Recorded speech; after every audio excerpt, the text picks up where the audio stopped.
தேவன் சுத்தமுள்ளவர். அவர் மேல் இப்படிப்பட்ட நம்பிக்கை வைத்திருக்கிறவன் எவனும் அவர் சுத்தமுள்ளவராய் இருக்கிறது போல தன்னையும் சுத்திகரித்துக் கொள்ளுகிறான். நம்முடைய தேவன் சுத்தமுள்ளவர். அவருடைய பிள்ளைகளாகிய நாமும் சுத்தமுள்ளவர்களாய் இருக்க வேண்டும். நாம் கர்த்தரிடத்தில் நம்பிக்கை வைத்திருக்கிறோம். கர்த்தருடைய பிள்ளைகளாகிய நாம் அவருடைய பரிசுத்தத்தை அறிந்திருக்கிறோம். நாம் கர்த்தரோடு ஜீவிக்க போகிறோம் என்று விசுவாசிக்கிறோம். நாம் கர்த்தருடைய பிள்ளைகள் என்றும் பரலோகத்திலே கர்த்தரோடு நித்திய காலமாய் ஜீவிக்க போகிறவர்கள் என்றும் நாம் விசுவாசிக்கிறோம். கர்த்தர் வெளிப்படும் போது அவர் இருக்கிற வண்ணமாகவே நாம் அவரை தரிசிப்போம் என்றும் அவருக்கு ஒப்பாய் இருப்போம் என்றும் அறிந்திருக்கிறோம். கர்த்தருடைய பிள்ளைகளாகிய நாம் நம்முடைய பரிசுத்தத்திலும் அவருக்கு ஒப்பாய் இருக்க வேண்டும். பரலோகத்தை குறித்த நம்பிக்கை நம்மை பாவத்தில் இருந்து விலக்கி காத்துக்கொள்ள வேண்டும். நம்முடைய தேவன் சுத்தமுள்ளவராய் இருக்கிறது போல அவருடைய பிள்ளைகளாகிய நாமும் நம்மை சுத்திகரித்துக் கொள்ள வேண்டும். இப்பிரபஞ்சத்தில் விசுவாசிகளுக்கும் அவிசுவாசிகளுக்கும் வித்தியாசம் உண்டு. கர்த்தருடைய பரிசுத்தவான்களுக்கும் துன்மார்க்கருக்கும் வித்தியாசம் உண்டு.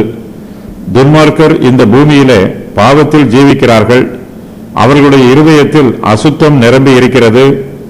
நாமோ விசுவாசத்தினால் சுத்திகரிக்கப்பட்டிருக்கிறோம். அந்த நம்பிக்கையினாலேயே நம்மை சுத்திகரித்துக் கொள்ள வேண்டும். விசுவாசத்தினால் ரட்சிக்கப்படுகிற நாம் அதே விசுவாசத்தினாலே நம்மை சுத்திகரித்துக் கொள்ள வேண்டும். இயேசு கிறிஸ்து சபையை எடுத்துக்கொள்வதற்காக வருவார் என்று நம்புகிறவர்கள் கிறிஸ்து சுத்தமுள்ளவராய் இருக்கிறது போல தங்களையும் சுத்திகரித்துக் கொள்ளுகிறார்கள். நாம் இந்த ஜீவியத்தில் சுத்தமுள்ளவராய் இருக்க முடியும் என்பதற்கு சான்றுகள். கிறிஸ்து தமது ஜனங்களின் பாவங்களை நீக்கி அவர்களை ரட்சிப்பார். இது பாவ மன்னிப்பு உண்டாகும்படி அநேகருக்காக சிந்தப்படுகிற புது உடன்படிக்கைக்குரிய இயேசு கிறிஸ்துவனுடைய இரத்தமாய் இருக்கிறது. பாவத்துக்கு மரித்த நாம் இனி அதிலே எப்படி பிழைப்போம்?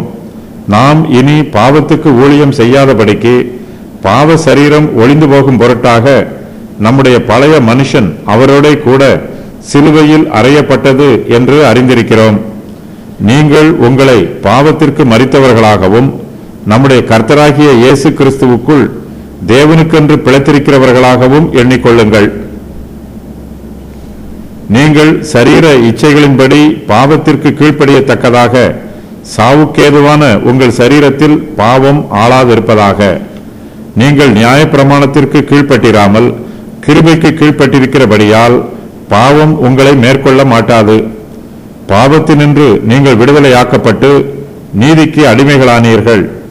கிறிஸ்து இயேசுவினாலே ஜீவனுடைய ஆவியின் பிரமாணம் என்னை பாவம் மரணம் என்பவைகளின் பிரமாணத்தினின்று விடுதலையாக்கிற்றே. கிறிஸ்துவினுடையவர்கள் தங்கள் மாம்சத்தையும் அதன் ஆசை இச்சைகளையும் சிலுவையில் அறைந்திருக்கிறார்கள். தமக்கு முன்பாக நாம் அன்பில் பரிசுத்தம் உள்ளவர்களும் குற்றமில்லாதவர்களாய் இருப்பதற்கு தம்முடைய தயவுள்ள சித்தத்தின்படியே நம்மை இயேசு கிறிஸ்து மூலமாய் தமக்கு சுவீகார புத்திரராகும்படி முன் குறித்திருக்கிறார். நாம் அவபக்தியையும் லௌகீக இச்சைகளையும் வெறுத்து தெளிந்த புத்தியும் நீதியும் தேவ பக்தியும் உள்ளவர்களாய் இவ்வுலகத்திலே ஜீவனம் பண்ண வேண்டும்.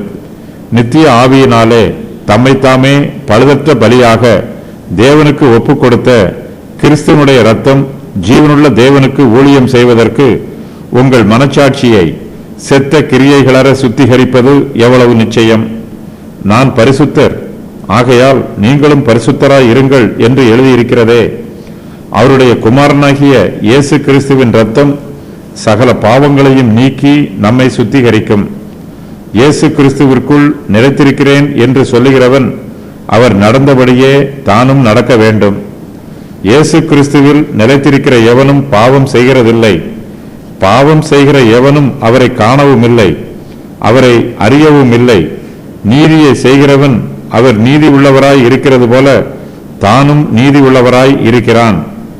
பாவம் செய்கிறவன் பிசாசினால் உண்டாயிருக்கிறான். தேவனால் பிறந்த எவனும் பாவம் செய்யான். பரிசுத்தம் இல்லாமல் ஒருவனும் கர்த்தரை தரிசிப்பதில்லையே.